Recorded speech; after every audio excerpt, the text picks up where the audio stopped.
Hello students, good evening. आज आपके सामने एक बार video number 12 CUET-UG common university entrance test under graduate के MCQ फॉर एंट्रेंस एग्जाम के लिए देने जा रहा हूं। आज का हमारा सब्जेक्ट पॉलिटिकल साइंस और टॉपिक है मिसलेनियस MCQ, यानी जो सभी टॉपिक क्लियर हो चुके हैं उसके बाद मिक्स जो मिसलेनियस MCQ है वो आपके सामने पेश करने जा रहा हूं। क्वेश्चन 1 है आज का हमारा topic of question 1। When was Britain attacked Egypt over the sues canal issue? Britain ने कब इजिप्ट पर अटैक किया था स्यूज कैनाल इशू को लेकर? ऑप्शन ए 1965, 1956, 1966 या 1955। तो ब्रिटेन ने इजिप्ट पर स्यूज कैनाल के इशू को लेकर जो अटैक किया था वो था option B 1956। Question second, when was USSR invaded Hungary? ये यूएसएसआर जब सोवियत यूनियन था, ये हंगरी में कब इन्वेड किया था? ये हंगरी में कब घुसा था यूएसएसआर यानी सोवियत यूनियन? ऑप्शन है ए 1976, बी 1955, सी 1956 या डी 1965। तो यूएसएसआर हंगरी में इन्वेड किया था जिस ईयर में, वो था option C 1956। Question 3, the Afro Asian, Afro मतलब अफ्रीका और एशियन कंट्रीज का जो कॉन्फ्रेंस हुआ था held in Indonesian city of Bandung, Indonesia के एक शहर बैंडंग में हुआ था एफ्रो एशियन कॉन्फ्रेंस। ये किस ईयर में हुआ था? ऑप्शन ए 1955, बी 1956, सी 1965 या डी 1954। तो इंडोनेशिया के बैंडंग शहर में एफ्रो एशियन कॉन्फ्रेंस जो हुआ था वो ऑप्शन ए 1955 में हुआ था।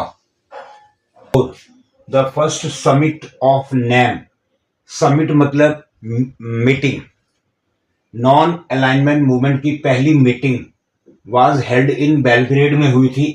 ये कौन से ईयर में हुई थी? ऑप्शन ए सितंबर 1916, सितंबर 1960, सितंबर 1963 या सितंबर 1961। तो बेलग्रेड में नैम की जो पहली मीटिंग हुई थी नॉन अलाइनमेंट मूवमेंट की, वो सितंबर 1961 में हुई थी। Question second, who was the architect of NAM? NAM का नॉन अलाइनमेंट मूवमेंट का जो स्थापक था, जिसने ये स्टार्ट किया था, उसका आर्किटेक्ट कौन था?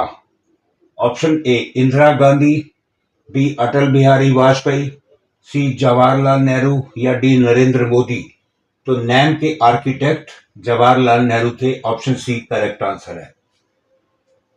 क्वेश्चन 3, क्वेश्चन 4, 5, 6, सॉरी, क्वेश्चन 4, 5, ये 6।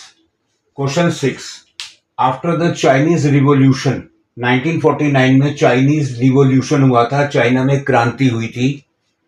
उसके बाद which country was the first to recognise the communist government? किस कंट्री ने पहली बार पहचान की थी कि कम्युनिस्ट गवर्नमेंट होनी चाहिए 1949 के चाइनीज रिवॉल्यूशन के बाद? Option A India, B Pakistan, C Bangladesh या D USSR, United States of Soviet Russian. तो पहली बार चाइनीज रिवॉल्यूशन 1949 के बाद जिस कंट्री ने रिकॉग्नाइज किया था कम्युनिस्ट गवर्नमेंट के बारे में, वो थी option A India. Question 7, the Panchsheel agreement signed between India and which country? Panchsheel agreement 5 इसमें सिद्धांत थे। ये अग्रीमेंट साइंड हुआ था इंडिया और किस कंट्री के बीच में? Option A Pakistan, B China, C Bangladesh या डी यूएसए। तो पंचशील अग्रीमेंट जो साइन हुआ था वो इंडिया और ऑप्शन बी चाइना के बीच में पास हुआ था। Question 8, when was Panchsheel agreement signed between India and China? India और चाइना के बीच में पंचशील अग्रीमेंट कब साइन हुआ था?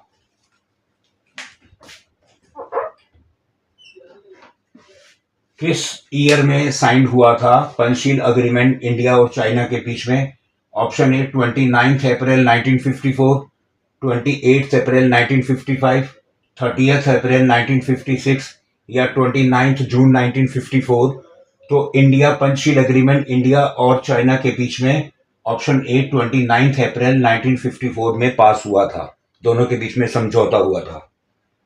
Question 9, in dash China took over control of Tibet. China ने किस साल में तिब्बत पर कंट्रोल कर लिया था, कब्जा कर लिया था? Option A 1951, 1950 B, option C 1952 या 1949। तो चाइना ने ऑप्शन बी 1950 में तिब्बत पर कंट्रोल कब्जा कर लिया था। 10, आफ्टर नेहरू के बाद the first prime minister to visit China was. Nehru के बाद कौन सा हमारा इंडियन प्राइम मिनिस्टर पहला था जो चाइना गया था, विजिट किया था? Option A Lal Bahadur Shastri, B Indira Gandhi, C Rajiv Gandhi या डी वीपी सिंह। तो पहला प्राइम मिनिस्टर नेहरू के बाद जो चाइना में जिसने विजिट किया था वो था ऑप्शन बी इंदिरा गांधी ने। Question 11, when was communist party of India? Communist party of India split हुई थी, टूट गई थी इनटू टू, ये दो भागों में बट गई थी। एक थी communist party of India Marxist, दूसरी थी communist party of India.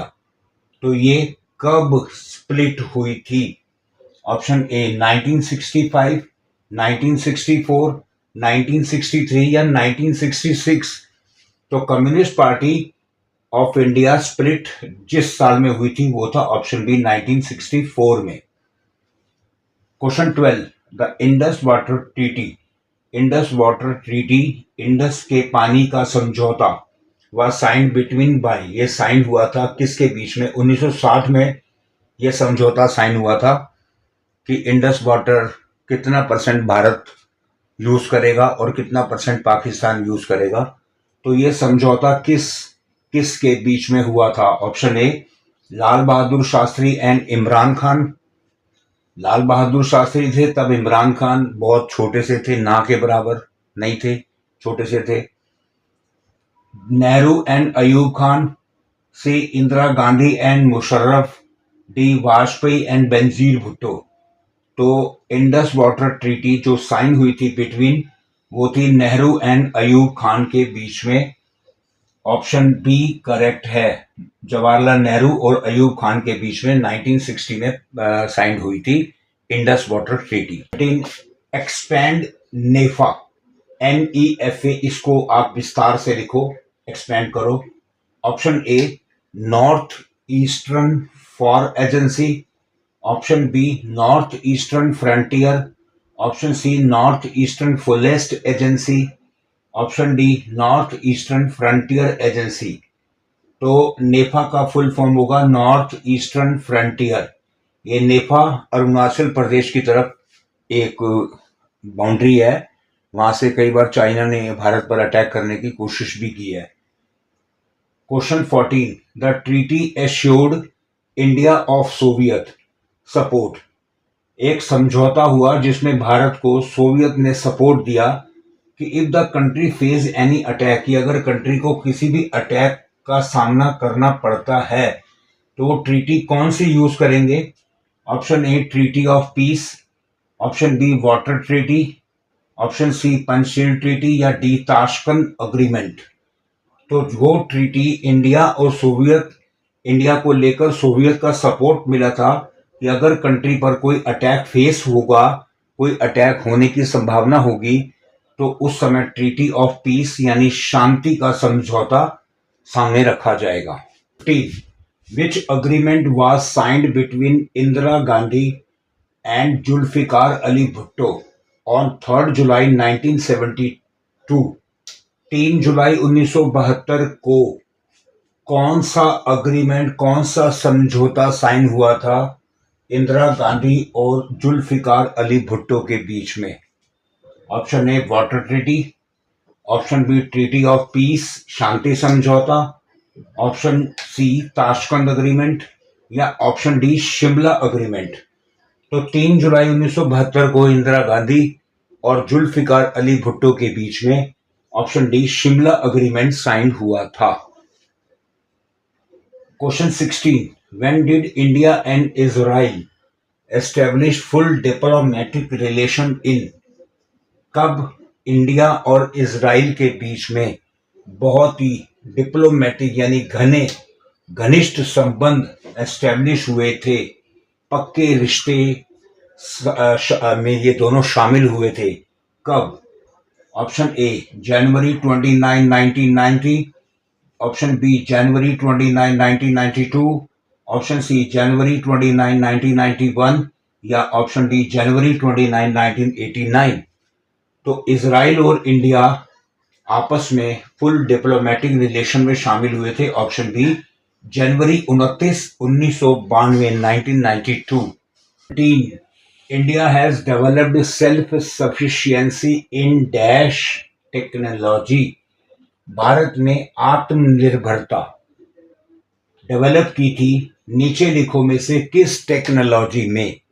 Option A atomic में, बी न्यूक्लियर में, सी इलेक्ट्रिसिटी में या डी साइंटिफिक टेक्नोलॉजी। तो नीचे लिखो में से भारत ने जो आत्मनिर्भरता हासिल की थी वो तो ऑप्शन बी न्यूक्लियर टेक्नोलॉजी में। Question 18, 5 principle of peaceful coexistence are called. आपस में शांतिपूर्वक समझौता करना, ये 5 प्रिंसिपल में से जो आपस में शांतिपूर्वक मिलकर रहना सभी देशों को, इसको क्या कहते हैं। Option A Panchsheel, B SAARC, C India's foreign policy या डी पीस ट्रीटी। तो आपस में पीसफुल शांतिपूर्वक तरीके से सभी देश मिलकर रहें, इसे हम ऑप्शन ए पंचशील कहते हैं। Question 19, Sri Lanka is a member of. नीचे लिखो में से श्रीलंका किसका मेंबर है। ऑप्शन ए यूनेस्को का, बी WHO का, सी G7 का या डी सार्क का। तो श्रीलंका नीचे लिखो में से सार्क का मेंबर है, south Asian association regional corporation. तो इंडिया ऑप्शन डी सार्क का मेंबर है। ग्रीन रिवॉल्यूशन, हरित क्रांति। Green revolution benefited only few states. Green revolution हरित क्रांति का फायदा केवल हमारे देश में कुछ ही स्टेट्स को हुआ था। ग्रीन रिवॉल्यूशन 1960 में गवर्नमेंट ऑफ इंडिया ने स्टार्ट की थी हरित क्रांति, ताकि हमारे फार्मर सेल्फ सफिशिएंट हो जाएं क्रॉप को लेकर, ग्रेन्स को लेकर। तो इससे कुछ ही स्टेट को फायदा हुआ था। वो स्टेट कौन सी थी। Option A Kerala, Karnataka, Tamil Nadu, B Orissa, Punjab, west Bengal, C Andhra Pradesh, Madhya Pradesh, Uttar Pradesh या option D Punjab, Haryana and western Uttar Pradesh. तो ग्रीन रिवॉल्यूशन का फायदा जिन कुछ स्टेट्स को हुआ था वो था option D Punjab, Haryana and western Uttar Pradesh को, बाकी स्टेट्स को फायदा नहीं हुआ था। क्वेश्चन 21, आर्टिकल 51 हमारी इंडियन कॉन्स्टिट्यूशन का article 51 lays down some provision regarding. वो कुछ प्रोविजन लेज डाउन करता है। आर्टिकल 51 कुछ प्रोविजन बताता है रिगार्डिंग किस चीज को लेकर। Option A power of prime minister को लेकर, फंडामेंटल राइट्स को लेकर, promotion of international peace and security को लेकर या फंडामेंटल ड्यूटीज को लेकर। तो हमारे इंडियन कॉन्स्टिट्यूशन का आर्टिकल 51 जो प्रोविजन जिसके बारे में प्रोविजन बताता है, देता है, वो है ऑप्शन सी। आर्टिकल 51 में लिखा है कि promotion of international peace and security, कि हम अंतरराष्ट्रीय स्तर पर शांति और सुरक्षा बनाए रखेंगे। ये बात हमारे आर्टिकल 51 इंडियन कॉन्स्टिट्यूशन में दे रखी है, बता रखी है। तो students, video number 12 CUET undergraduate common university entrance test under graduate 12वीं के बच्चे जो जस्ट पास करते हैं एंट्रेंस एग्जाम की, उन्हें बहुत प्रॉब्लम होती है, क्या करें, कैसे करें। बहुत ही इजी, आप इन्हें ध्यान से रिवाइज कीजिए, ध्यान से इन्हें रीड कीजिए। MCQ फॉर एंट्रेंस एग्जाम के लिए, कॉम्पिटिटिव एग्जाम के लिए आपको दिए जा रहे हैं। आज का हमारा सब्जेक्ट था पॉलिटिकल साइंस एंड टॉपिक था मिसलेनियस MCQ, यानी जो MCQ सभी टॉपिक्स में कवर्ड हो गए हैं, बचे हुए जो शेष बचे हुए हैं मिसलेनियस एमसीक्यू वो आपको दिए गए हैं। आप हमारी सभी वीडियोस को ध्यान से देखिए, शॉर्ट्स देखिए। आपको अच्छा लगे तो प्लीज उन्हें लाइक कीजिए, शेयर कीजिए और सब्सक्राइब कीजिए। धन्यवाद, थैंक यू।